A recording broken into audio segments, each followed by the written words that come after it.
Chapter 13. Jehoahaz rules in Israel. Jehoahaz, son of Jehu, began to rule over Israel in the 23rd year of King Joash's reign in Judah. He reigned in Samaria 17 years, but he did what was evil in the Lord's sight. He followed the example of Jeroboam, son of Nebat, continuing the sins that Jeroboam had led Israel to commit. So the Lord was very angry with Israel, and he allowed King Hazael of Aram and his son Ben-Hadad to defeat them repeatedly.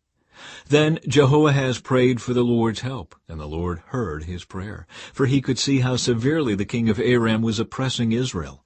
So the Lord provided someone to rescue the Israelites from the tyranny of the Arameans. Then Israel lived in safety again, as they had in former days. But they continued to sin, following the evil example of Jeroboam. They also allowed the Asherah pole in Samaria to remain standing. Finally, Jehoahaz's army was reduced to 50 charioteers, 10 chariots, and 10,000 foot soldiers. The king of Aram had killed the others, trampling them like dust under his feet.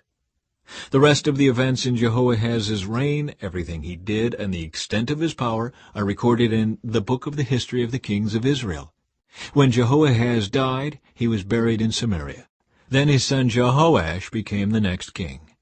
Jehoash rules in Israel.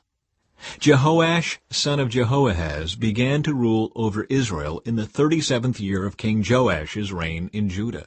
He reigned in Samaria 16 years, but he did what was evil in the Lord's sight. He refused to turn from the sins that Jeroboam, son of Nebat, had led Israel to commit. The rest of the events in Jehoash's reign and everything he did, including the extent of his power and his war with King Amaziah of Judah, are recorded in the book of the history of the kings of Israel. When Jehoash died, he was buried in Samaria with the kings of Israel. Then his son Jeroboam II became the next king. Elisha's final prophecy. When Elisha was in his last illness, King Jehoash of Israel visited him and wept over him. my father, I see the chariots and charioteers of Israel," he cried. Elisha told him, "Get a bow and some arrows." And the king did as he was told. Elisha told him, "Put your hand on the bow." And Elisha laid his own hands on the king's hands. Then he commanded, "Open that eastern window." And he opened it. Then he said, "Shoot." So he shot an arrow. Elisha proclaimed, "This is the Lord's arrow, an arrow of victory over Aram. For you will completely conquer the Arameans at Aphek." Then he said, "Now pick up the other arrows and strike them against the ground." So the king picked them up and struck the ground 3 times. But the man of God was angry with him. "You should have struck the ground 5 or 6 times, he exclaimed. "Then you would have beaten Aram until it was entirely destroyed. Now you will be victorious only 3 times. Then Elisha died and was buried. Groups of Moabite raiders used to invade the land each spring.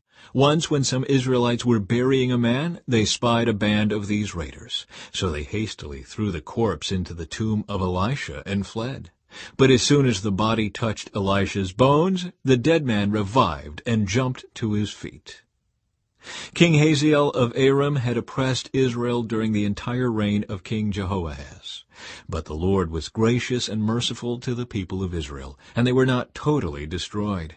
He pitied them because of his covenant with Abraham, Isaac, and Jacob. And to this day he still has not completely destroyed them or banished them from his presence. King Hazael of Aram died, and his son Ben-Hadad became the next king. Then Jehoash, son of Jehoahaz, recaptured from Ben-Hadad, son of Hazael, the towns that had been taken from Jehoash's father, Jehoahaz.